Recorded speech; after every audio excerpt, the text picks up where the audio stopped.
Hujan sudah tidak turun lagi. Perjalanan dari rumah sakit ke rumah bisa dengan lancar kami lewati. Hingga akhirnya, aku dan Pak Tarmin pun kini sudah berada di halaman rumah. Sepertinya itu mobil Mas Rafa ya, ujarku yang langsung dijawab oleh Pak Tarmin. Ia membenarkan jika mobil yang aku tunjuk adalah mobil milik kakak laki-laki suamiku. Jika Mas Rafa pulang, itu artinya Citra pun pulang.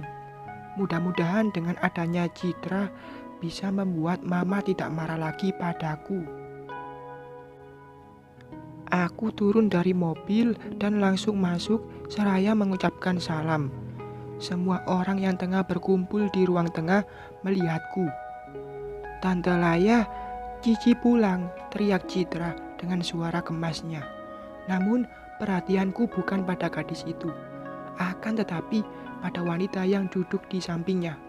Wanita cantik dengan balutan gamis dan hijab yang membungkus mahkotanya menatap ke arahku dengan menyunggingkan senyuman. "Hai, apa kabar, Raya? Mbak Cindy." Wanita itu tersenyum manis padaku. Rasanya aku takut sekali melihat dia ada di sini. Takut jika rasa tidak sukanya padaku masih melekat dalam hatinya. "Kabar baik, Mbak," ucapku dengan tercekat. Aku menghampiri keluarga kecil itu dan ikut duduk berkumpul bersama mereka. Namun mataku menelisik mencari tuan rumah. Tidak aku dapati Mama di ruangan ini. "Kapan datang?" tanyaku berbasa-basi. "Baru saja." "Kamu dari mana?" "Aku dari rumah sakit. Lebih tepatnya, habis ketemu Mbak Kinanti." "Oh iya, Mama kemana?" Aku kembali bertanya. Kami tidak tahu. Saat kami pulang pun, rumah sudah sepi seperti ini. Hanya ada Bibi.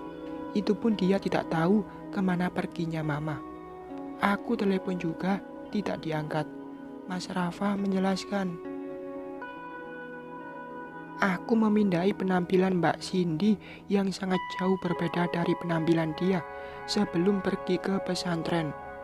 Kini dia lebih tertutup dengan memakai pakaian syar'i yang membalut tubuh indahnya. Harapanku bukan hanya penampilan dia yang berubah, namun perilakunya pun sama, lebih baik dari yang dulu.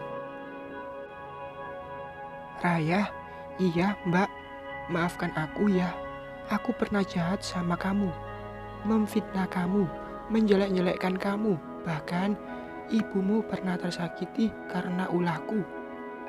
Diam adalah caraku untuk mencerna apa yang dikatakan lawan bicara. Apakah Mbak Cindy sungguh-sungguh atau hanya berpura-pura?" "Raya, kamu tidak mau memaafkan aku?" Mbak Cindy kembali berkata. Tentu saja Mbak. Aku sudah memaafkan Mbak sebelum Mbak Cindy meminta maaf," ujarku mengusap punggung tangan dia yang kini berada pada tanganku. Senyum merekah terukir indah di bibir ranum ibu satu anak itu. Matanya yang berkaca-kaca membuatku yakin jika Mbak Cindy memang sudah berubah. "Terima kasih," ucapnya, seraya menarikku ke dalam dekapannya. Tidak ada yang lebih indah selain bisa melupakan kesalahan orang lain dan memaafkan kekhilafannya. "Cindy," kami saling melepaskan melihat ke arah suara yang menyebut nama iparku. Ternyata itu Mama. Ia baru saja datang dengan Mas Raffi di belakangnya. Mbak Cindy langsung berdiri dan berlutut di kaki Mama. Ia memohon maaf dengan memeluk kaki mertuaku itu. Tangisnya begitu jelas, sesalnya begitu dalam, hingga membuat dia melakukan hal yang tidak pernah aku bayangkan sebelumnya. "Bangun, Cindy," ujar Mama, memegang kedua pundak Mbak Cindy. "Tidak, sebelum Mama mau memaafkan aku." "Tolong, maafkan aku, Ma," Mbak Cindy menjawab dengan suara isak yang tertahan. "Bangunlah, Nak. Mama sudah memaafkan kamu," ujar Mama, membuat menantunya itu menongak melihat wajah Mama. Mbak Cindy berdiri. Ia memeluk tubuh Mama, seraya masih terisak. Aku yang melihat itu merasa terharu dan bahagia. Mama membawa Mbak Cindy untuk duduk. Mereka duduk berdampingan dengan Mbak Cindy tidak melepaskan tangan Mama. Wajahnya sudah memerah karena air mata yang terus membanjiri pipinya. Cindy, jika Mama harus jujur sama kamu, Mama sebenarnya sangat kecewa sama kamu. Mama ingin marah, Mama ingin berteriak, melepaskan rasa malu atas kelakuan kamu itu. Namun, Mama menahan diri. Mama mencoba berpikir jernih untuk ketentraman dan kenyamanan keluarga ini. Dan sekarang, kamu sudah pulang, sudah kembali kepada keluarga kamu. Mama mau bertanya sama kamu, akankah kamu mengulangi kesalahan kamu? Mbak Cindy tidak langsung menjawab. Ia menggelengkan kepala dengan tangan yang mengusap pipinya. Jilbab lebar yang ia kenakan sudah mulai basah dengan air mata. Tidak, Ma. Aku tidak akan mengulanginya lagi. Itu yang pertama dan terakhir. Aku berjanji, ujar Mbak Cindy. Mama pegang omonganmu. Jika nanti itu terjadi lagi, maafkan Mama yang harus mengambil langkah tegas. Mama akan menyuruh putra Mama untuk mengembalikanmu kepada orang tuamu. Ini kesempatan terakhir. Mbak Cindy kembali mengangguk.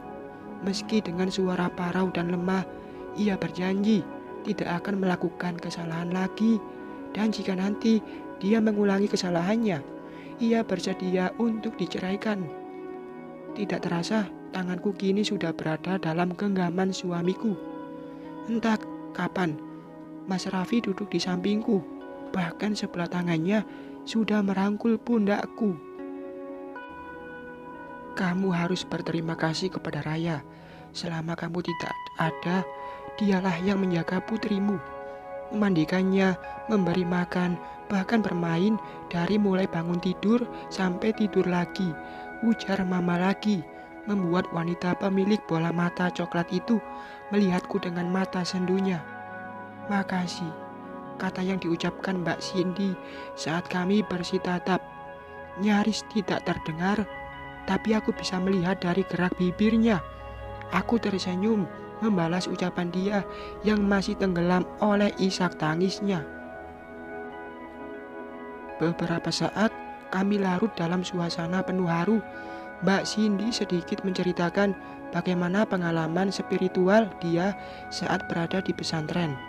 Bagaimana dia yang menahan rindu kepada orang-orang terkasihnya, juga bayangan penyesalan yang selalu datang menghantui.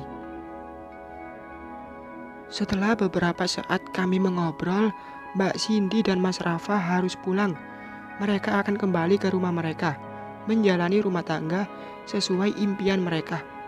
Aku dan Mama mengantarkan mereka sampai ke teras rumah. Senyumku sedikit meredup kala mobil yang mereka tumpangi sudah keluar dari halaman rumah. Aku merasa sedih karena tidak bisa lagi melihat gadis kecil itu di rumah ini. Citra akan jarang datang, dia pun sudah akan mulai sekolah.